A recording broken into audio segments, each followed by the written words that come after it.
The story that hits incredibly close to home. Colleagues, newsmakers and South Africans have been paying tribute to seasoned journalist Tshidi Madia. Among them, President Cyril Ramaphosa, who says the Eyewitness News politics editor's tough questions showed her love for the country. He says her passing reminds the country of her stature as a remarkable citizen and an outstanding woman. Madia died yesterday at the age of 42. Now, Eyewitness News editor-in-chief Nisa Ali says they have suffered a great loss. She didn't only ask politicians the tough questions. She asked everybody in her space the tough questions. The Eyewitness News team today has lost the jewel in our crown. We've lost a sister. We've lost a confidant.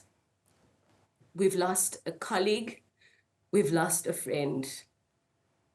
At 42 years old, Tshidi had so much to keep this country still. Now, a few months ago, Madia, and you might remember this, was reporting from the Oval Office in Washington covering the meeting between President Cyril Ramaphosa and US President Donald Trump. She later joined News Nation's On Balance to provide her insights on those discussions. Let's listen to what was a riveting conversation. Here's a snippet. Farmers are not being targeted, or white farmers are not being killed. Why are so many who have big land holdings willing to give up their entire lives to come to America? Where are they? Show them to me. We had them land. Those 49 people are not farmers. There are plenty of reports from South Africa that many of those are not farmers. Those are chances. Please, again, show me the evidence. Those are people taking an opportunity. America's giving them an opportunity. You're saying they're not farmers. I'm just trying to figure this out. You're saying that your president has not in any way targeted whites, even though Elon Musk, who was there, can't get a license for his business. He was where? In the Oval Office. He was in the Oval Office. He's never been to South Africa. When was the last time Elon Musk was in South Africa? But he can't get. When was the last time he was in South Africa? His father, Elon Musk's father. I'm not talking about when he was there. No, hold on. I want to also make you understand one thing. The accusation is that many whites cannot get licenses to do business, among them Elon Musk. That's not so true we're either? being forced to undermine our transformative laws. We must be okay with the South Africa, with the majority that is denied of their own land, with the majority is deprived of access to economic transformations and means of production. We must be okay and not move the needle in any way to try and fix that. We must be okay with South Africa being labeled the most unequal country in the world and not try and do anything to rectify that.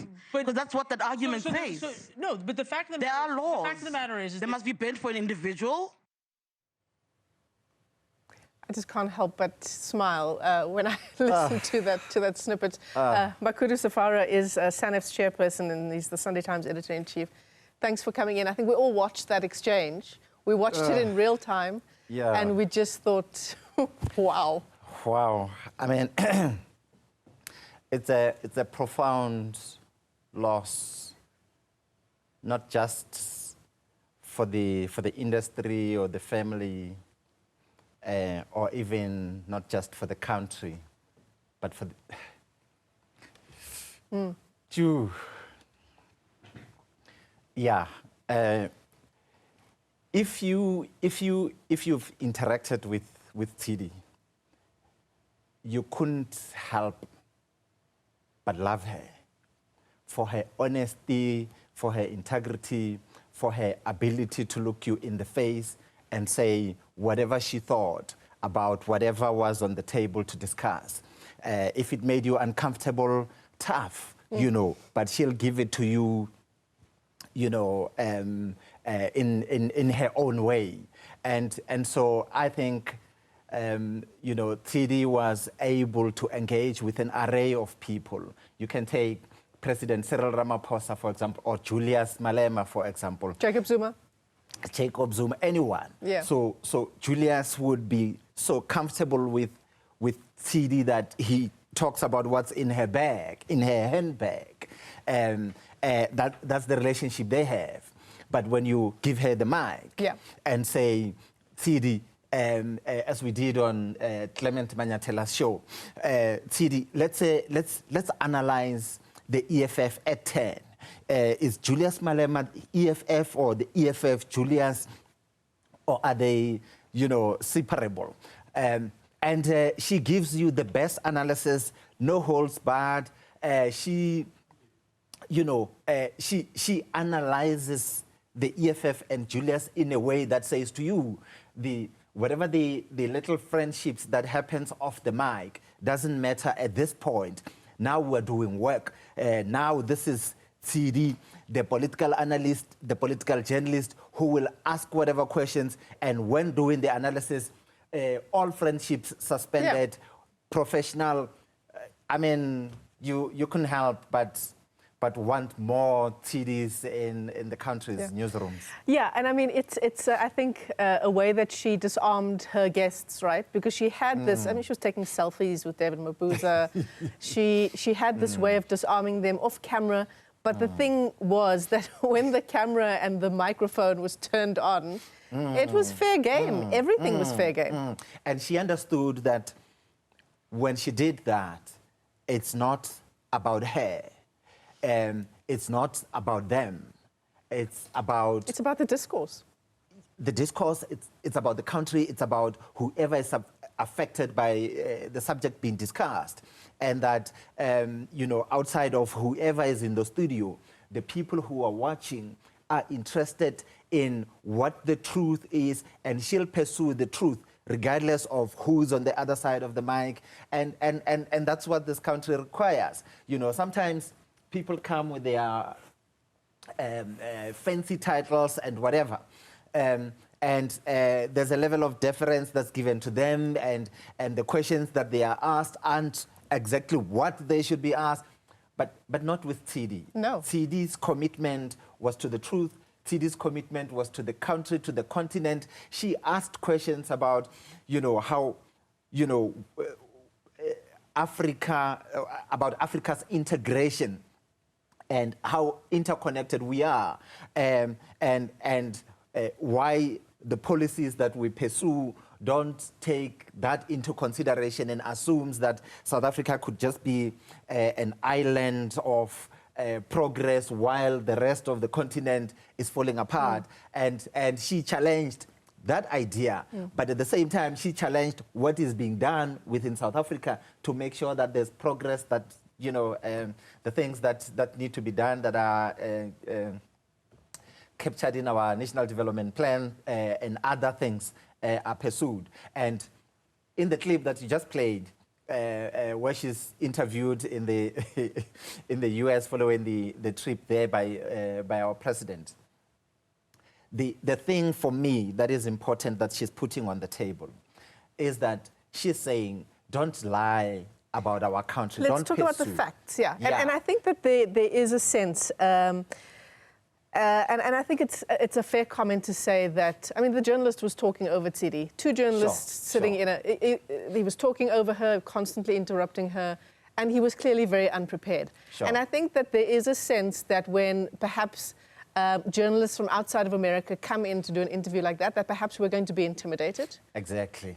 Clearly that was not the case. No, it was never going to work. I mean, if that's what you thought going into that, you were sorely mistaken. Yeah.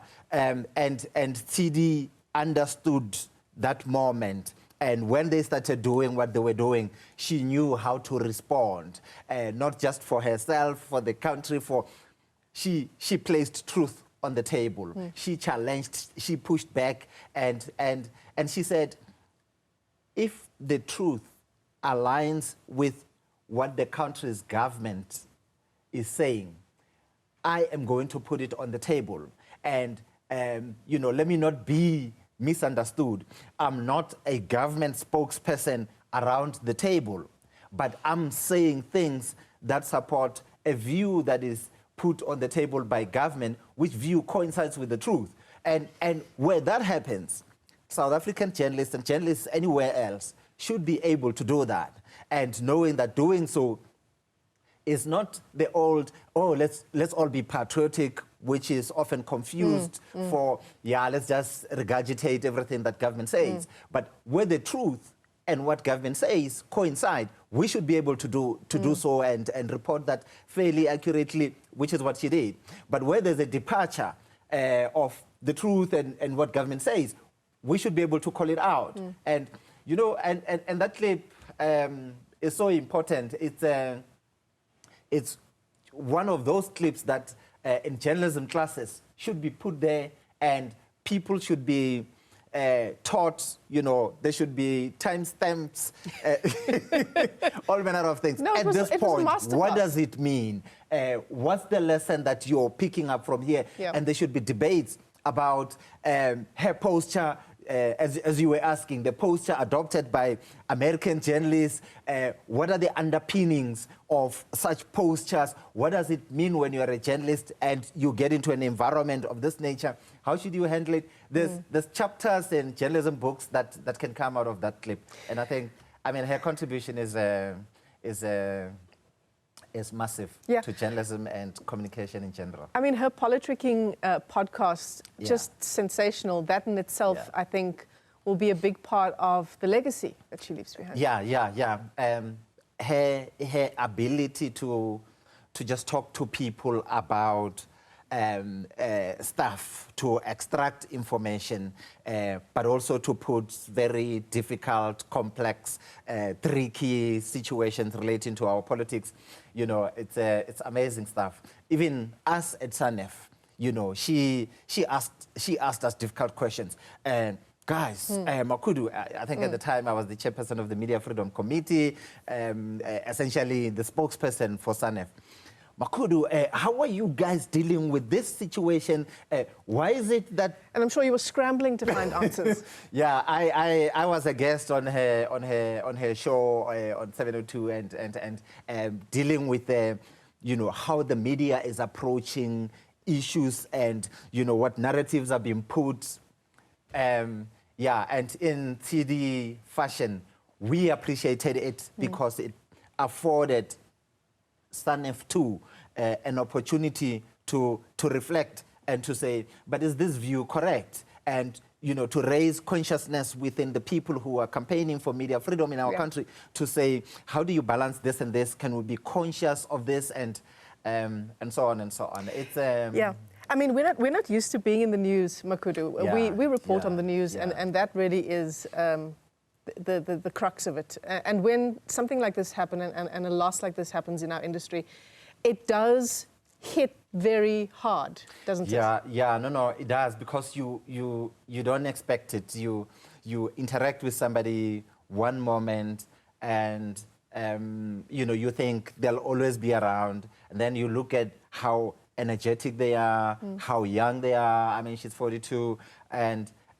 you say, yeah, man, it's life. We're going to be in this thing for a while. We're covering local government elections next year. You know? Yeah. And, you know, the other time, I mean, we were in Drakensberg. The Kgalema Mtlanthe Foundation hosts a national dialogue of a different type annually in the Drakensberg. And she was there, you know, with Lizeka, our Times Life political editor. And, you know, I found them sitting somewhere, talking to them, talking about stuff, and I get there and I try to speak to Lizek. Lizek, I was not working for us at the time.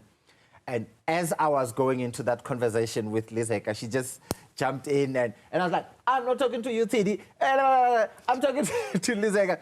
You know, but she's bubbly, and then you think, well, we'll be around, we'll still talk, we'll still meet. And then you go on radio, you are on a program with her, and she gives as much as she gets. And, you know, you make the assumption she's always going to be there, you are always going to be there. But the truth is, nobody actually knows what's going to happen, because these things can be very sudden. You know, one moment, one person is here, and the other... I'm sure it's terrible. Our viewers will very likely be able to connect with the sentiment that you're sharing there. Makhudu Sefara, thanks for coming into studio. Thank you for having us. Tshidi Madia will be sorely missed in the various events that are coming up in the country. The National Dialogue, to name just one. There's the inquiry, the Madlanga inquiry looking into corruption in the SAPS. There's, of course, the local government elections towards the end of next year. So many important events in the country, and her voice will be very, very missed. Her voice, her analysis,